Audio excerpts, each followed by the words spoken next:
tugiye kugaruka ku izina inguge ndetse nimvuga inguge abantu mwese cyangwa mukurikirana YouTube channel za Kiza Samura Movie nimvuga inguge ko tugiye kugaruka ku nguge ku nyamaswa yitwa inguge ku nyamaswa ifite ubwenge nk'ubw'umuntu ku nyamaswa ikora ibikorwa nk'iby'abantu ku nyamaswa irakara nk'umuntu ku nyamaswa ibyara nk'umuntu ku nyamaswa iheka nk'umuntu ku nyamaswa yosa nk'umuntu.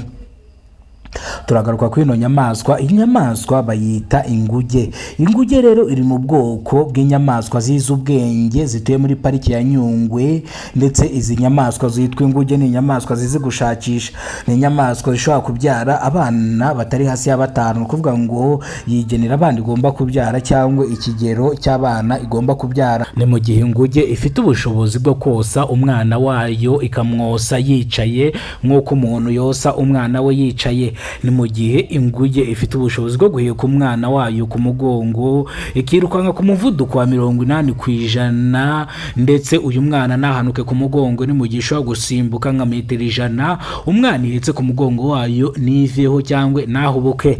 Rero inguge mwumve, ngiye kubabwira ubusobanuro bw'inguge cyangwa basobanurire ubusobanuro bw'ino nyamaswa. Nje nasuye pariki ya Nyungwe, niyo mpamvu ngiye kuzajya mbasobanura n'ibintu by'inyamaswa cyangwa mbabwira amoko y'inyamaswa.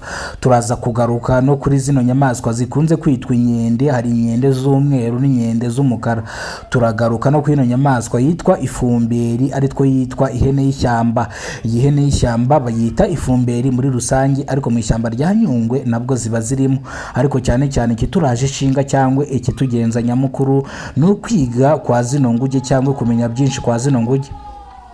Izi nguge rero zitekereza nk'umuntu. Izi nguge zifite uburemangingo cyangwa uturemangingo cyane cyane tujya kumera nk'umuntu. Inguge igiye mu bigori cyangwa igiye kuna irahagarara n'amaguru yayo yombi igatonora ikigori, yarangiza ikakirya kandi ikakirya igihunguye, pana kurya igitiritiri. Ni mu gihe inguge waba uri gutambuka mu muhanda yakubonanye ikintu cyo kurya ikaba yakwitambika mu muhanda, ubwo inguge kwitambitse mu muhanda umenye ko ari ikimenyetso cyo kugusaba. Ni mu gihe inguge muri rusange iyi nyamaswa ifite ubwenge bwinshi cyane. Ndavuga ino nyamaswa uramutse ugonze ngenzi yayo cyangwa ukagonga umwana wayo, umuvuduko wose waba uriho iyi nyamaswa iragukurikirana paka.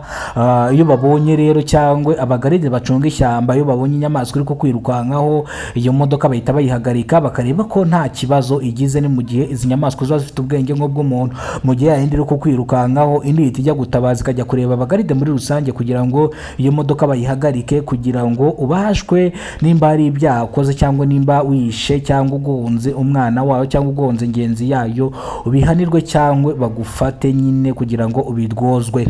Ni mu gihe turi muri byinshi kugira ngo tuvuge ku nguge. Ese inguge zibyara gute? Ese inguge zo zirasenzanya nk'uko bavuga imbwa? Ntabwo inguge zisenzanya ahubwo zirasambana. Ni mu gihe inguge zisambana cyangwa zigasambana, ariko izi nguge ntabwo zibikorera ku mugaragaro nk'uko mubona inkoko ifatiraho ibonye ikahita yurira inkokokazi.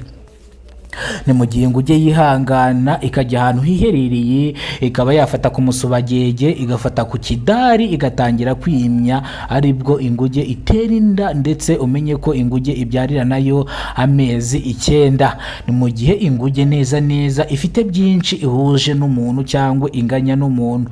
Uzareba amaso y'inguge urebe nawe yawe, uzareba ikinyuranyo cyangwa itandukaniro. Uzareba inguge uburyo zirukankamo igenda ihagaze, ngiye ni ibintu mba niboneye n'amaguru 2 yanjye.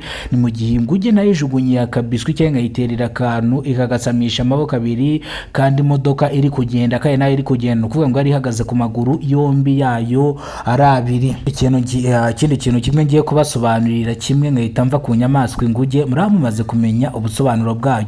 Inguge ni inyamaswa ireba nk'umuntu, muhuje amaso neza neza ubugira ngo ni umuntu. Inguge ni inyamaswa iba ifite mu nyo hatukura, iy'ingabo iba ifite amabya cyangwa udusabo tw'inanga dutukura. Iyo ari ingore iba ifite igitsina gore gisa n'umutuku, iyo uri inyuma urakibona, cyangwa uri nka hariya uhita ubona igitsina cyayo gitukura bya hatari. Mu gihe inyamaswa y'ingabo cyangwa inguge y'ingabo igitsina cyayo kiba gisa n'ubururu. Ndavuga udusabo tw'inanga, nta kindi ubona kireka udusabo tw'inanga. ndetse byinshi ku nguge ndakeka nta kindi gisigaye ku nguge kereka kubasobanurira inguge ifite utuhe turemangingo, inguge itekereza ute, ese inguge nta bindi bitekerezo zigira, ese inguge kubera iki zimeze nk'umuntu, ese inguge ni ukubera iki zireba nk'umuntu, ese nyabuneka simvuga inguge ngo muyigereranye n'impundu, izino mpundu neza neza na abantu muzi impundu za Gasongo ngira ngo murazi impundu icyo ari cyo, ariko nge narindi kugaruka ku nguge muri rusange. Iki kinyuranyo cyari icy'inguge, ndakeka ibisobanuro reka tubihinire hano by'inguge, mumenye byinshi ku nguge, mumenye uburyo ki inguge itekereza muri rusange.